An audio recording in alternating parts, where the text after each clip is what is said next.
Let it be a Nick and Jane, and let it be a Mr. Smith, a banker of Nick and Jane. They both keep their money in his bank. That's why we use the title Mr. Smith with respect. Nick really wants to buy, well, let's say Jane's bicycle, but he has no money.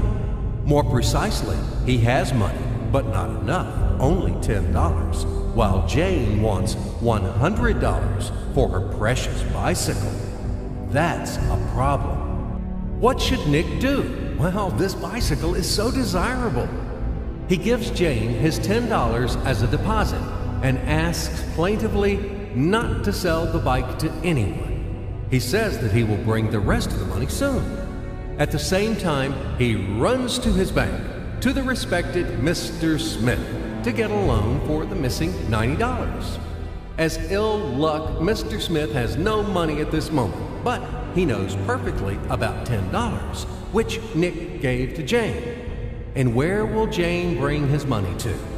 That's right. She will put these $10 in her lovely bank to the same Mr. Smith. Therefore, Mr. Smith asks Nick to come back tomorrow in the hope that tomorrow he will get these $10. And everything happens this way. The next day, Jane brings $10 to the bank. The bank provides Nick these $10 on credit. Nick immediately gives them to Jane. She again puts them in a bank. The bank again provides Nick these $10 on credit, etc. As long as Nick the fool will gather enough money for the bicycle. Don't you get confused yet? Be patient, I told you. These demons have been trying to confuse you during 1,000 years. These damn economists and financiers. But anyway, we will figure everything out.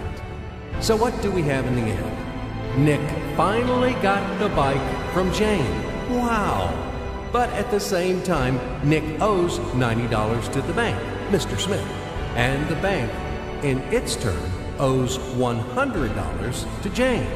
In other words, those $10, which existed initially, have magically turned into $200, $190 of debts plus real $10.